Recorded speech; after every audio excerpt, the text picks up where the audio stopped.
Welcome to the Tech Egg. Don't get scrambled. Enjoy the video. In this video, I will explain how to make sauce using mayonnaise. First, select a good quality mayonnaise as your base. Then, add a small amount of acid, such as 1 teaspoon of fresh lemon juice or white wine vinegar, to brighten the flavor. Finish by seasoning with a pinch of salt and a dash of black pepper. Whisk everything together until it's smooth and creamy. To elevate your mayonnaise sauce, incorporate fresh herbs.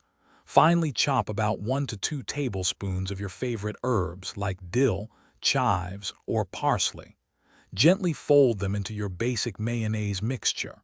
For the best flavor, let the sauce sit for at least 15 minutes before serving.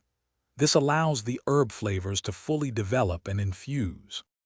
For those who enjoy a kick, a spicy mayonnaise sauce is simple to create.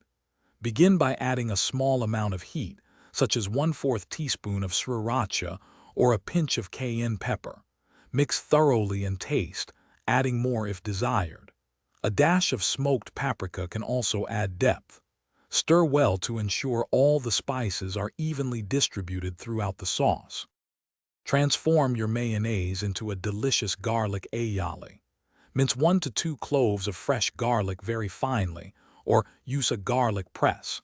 Combine the minced garlic with your mayonnaise base and a small drizzle of olive oil.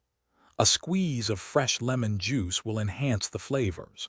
Whisk everything together until it's perfectly smooth and has a creamy consistency.